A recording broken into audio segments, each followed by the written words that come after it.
So this feels a little bit like a copy paste of the Chase video, but this is going to be for American Express. Hey guys, it's Sebastian from AskSebby. Today we're going to do a roundup of some American Express news. We'll look at some good things with the Platinum card that are coming up, and my speculation on some things that they might add in the future, some American Express offers, and some bad news related to Hilton points. The last one is pretty important if you are someone that wants to go to the Maldives. As always, there's going to be a chapters tool down below if you are someone that wants to skip between the different parts and to jump into the relevant sections. Big favor from you guys is to give this a thumbs up, and if you are someone that likes stuff like this, if you're new here, then consider subscribing. So let's start off with the Platinum card. Way back in 2017, American Express partnered with Lufthansa to offer Platinum and Centurion card members access to some of their lounges. This was meant to be a temporary thing, and it was supposed to end April 30th of 2021. A few days ago, they announced that they were going to be extending this perk indefinitely. So it looks like we have a new permanent benefit, or until Lufthansa decides that it's not worth it for them.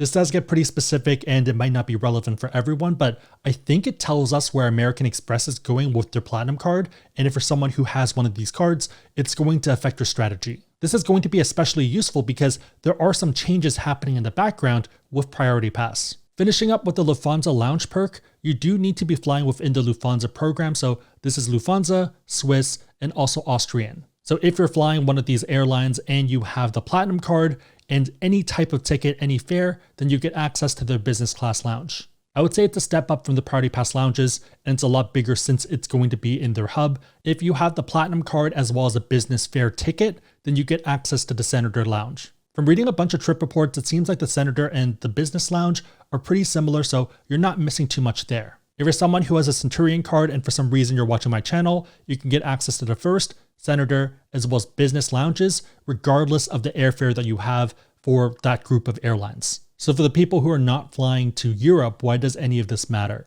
It tells us that American Express is actively working on partnerships for lounges. A few weeks ago, Plaza Premium announced that they were no longer working with Priority Pass starting on July 1st of 2021. Apparently, there will still be some select lounges that will work with Priority Pass, but I'm guessing it's the less competitive ones. So for example, flying through Vancouver, Plaza Premium Lounge International is fine. Domestic one, the US one, is pretty bad.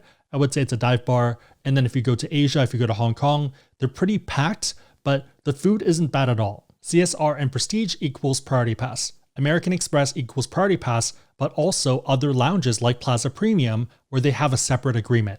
So independent of Priority Pass, you can get into Plaza Premium lounges with your Platinum card. On top of this, you have Lufthansa, which we just talked about, Delta Sky Clubs when you fly Delta, US Escape lounges, which are a bit smaller footprint, but I think are pretty good. Airspace lounges are another option, and the ones I've been to were pretty bad, but it's still there. The famous or infamous Centurion lounges, which I think are pretty good, but your mileage may vary. And wrapping all of this up, you have some other American Express lounges. You have one in Argentina, 2 in Australia, 2 in India, and 6 in Mexico. So these aren't Centurion lounges, but they're still American Express branded ones. I actually have no clue what differentiates it. Maybe there was already a lounge there and they're putting American Express branding on top of it. So I've said this on a lot of prior videos, but one of the main value props of the American Express Platinum is going to be lounge access. It makes a lot of sense because when you think American Express, you think travel. I think in the long term, you're going to have these credits which help you subsidize the cost of that annual fee, kind of acting like a coupon book, and then it helps you make that fee a lot more reasonable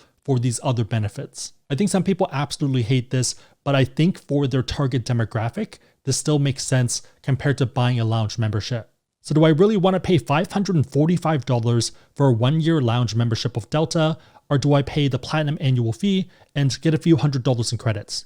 This is obviously going to change in the future, but if you are someone considering the Platinum card, I'd strongly recommend running the numbers, and we have a calculator on our website just to make sure that it's something that actually makes sense for you, that you can use these benefits. I think the Platinum card is awesome given my circumstances, but it's not going to be for everyone. On a side note, thanks to Otis for sponsoring today's video. Otis is a stock market for cultural assets where almost anyone can buy and sell shares of rare collectibles, sneakers, and art.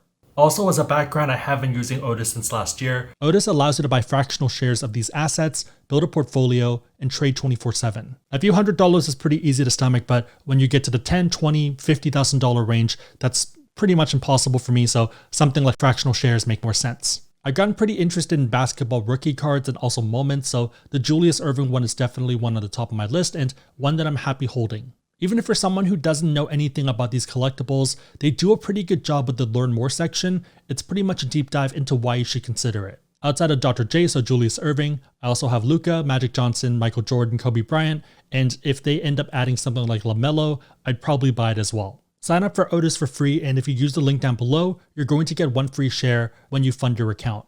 Account terms apply. Moving into the lightning round, we have a bunch of American Express offers. If you're someone looking to travel, or maybe even if you're not, GoPro has a pretty good deal. Spend $200 or more and get $40 back, and this is by June 30th of 2021. This is one of the easiest and simplest camera setups if you're someone doing travel vlogging, but it only really works in good lighting. Also, these are targeted, so it's not going to be for everyone, but if you log into your account and scroll down to the bottom, you should see a bunch of them. If you're looking to rent a car, Avis has a promotion where you spend $250 and get $75 back, and you can do this up to 2 times. Be careful with this one because car rental prices are pretty aggressive, so make sure that it's something that you're comfortable paying. I've had a few people tell me that Hawaii is up to a few $100s, maybe $500-$600 per day to rent a car, which sounds pretty crazy. Looking towards Vegas, MGM has a spend $250 or more and get $50 back offer. This works for New York, Luxor, Excalibur, and a few other ones. If you want to take it a step up and you don't really like those properties, you can get $100 back for spending $500. This works for Bellagio, Aria, Vdara, MGM Grand, and a few other ones. Both of these are going to expire on August 1st of 2021. I don't think this one stacks with the MGM one, but if you're booking through Fine Hotels and Resorts, you can get $150 back for spending $800. This is going to be for prepaid hotels, and it does end a little bit earlier on July 1st of 2021.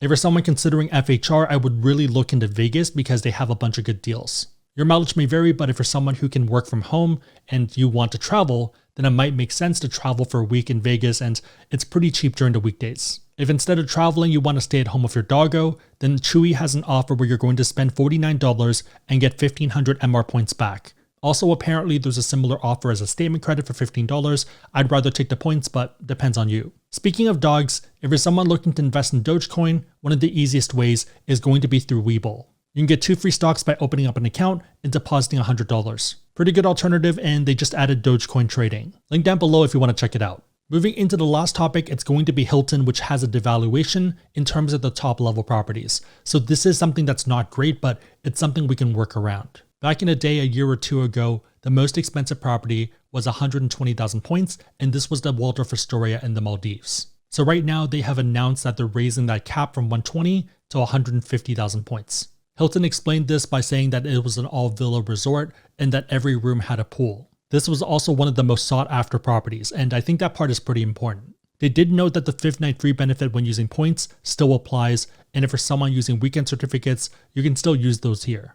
So why are they doing this? I think a lot of it has to do with the fact that it's the most sought after, and a lot of people who had a lot of points, probably some consultants, were booking this up. If you think about it, we pretty much had a year worth of pent up demand for travel, and people are actively trying to book this property. So if we take a look and we search the Hilton site using points, we can still see the 120,000 points per night, and then we see the 150 as well for the standard room, and you note that these are standard room rewards. Be aware that hotels sometimes do play games here, but the fact that we're seeing all of these nights that are 700,000, 1 million, 2 million points per night, it means that all the standard rooms have been booked up. A lot of people are rightly looking to use points, and they see this information, they see that so many people are trying to book, and they're like, hey, why not just increase the prices? My fear in the long term is what if they extend this to other properties? But I guess we haven't seen that happen with the 120,000 point ceiling either. That was only for this property. So maybe I'm just overthinking this and it's not going to happen.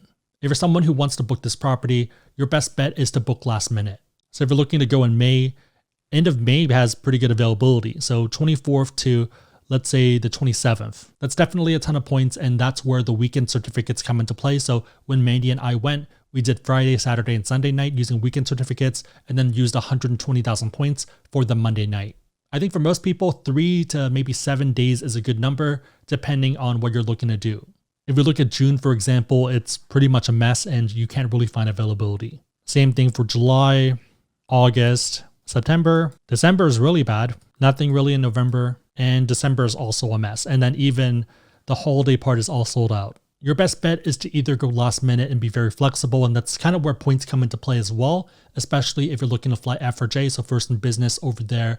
And if not, then pretty much get lucky, hope that other people release their nights.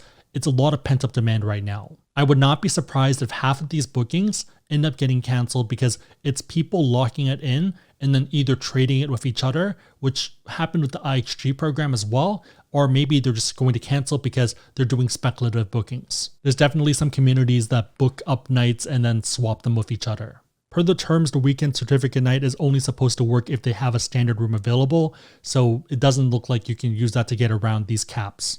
Alternatively, I would also look at the Conrad Maldives, which is a bit of an older property, not as big rooms because these rooms were pretty huge, but I think it's worth considering if you can find more space and it's easier to book. And hopefully we have more space. Yeah, we have a bit more. So if we look at May, we're looking for these 95,000 point nights. So most of May is open. You can book 5 nights and get that 5th night free. And reminder that you cannot stack the 5th night free perk with the weekend certificate. Those are different things. So you can't do 3 nights of points and then 2 nights with certificates to get that 5th night free, if that makes sense. It has to be 5 nights worth of points. June's wide open, 95,000 points. Same thing with July, August, September, October, November. And I would say October, November is around the time that you want to go, maybe December, just because that's considered the peak season or shoulder season versus summer, which is the monsoon time. December 1st to the 14th, wide open. And I think this is well worth your points. On that note, let me know if we should do a meetup in the Conrad Maldives because that's on my list as well. If you're curious about the World of Astoria Maldives, we do have another video on that and we pretty much go through the room. Again, if you want to learn about any cards, we have links on our site, AskSebby.com. My question for you guys is, what do you think American Express is doing with their Platinum card and what would you want them to add that you think that they would reasonably add? So obviously 20x back is nice, but that's not happening. In terms of the Hilton stuff, do you think there's something else going on in the background, or do you think it's just so many people want to book it? Let me know and everyone else know in the comments down below. Also, if you've been to the Conrad Maldives, let me know how that is. If you liked it, give it a thumbs up. If you know anyone else who benefit, share this with them. I'll probably help them out, but otherwise, hope you guys liked it. See you guys next time.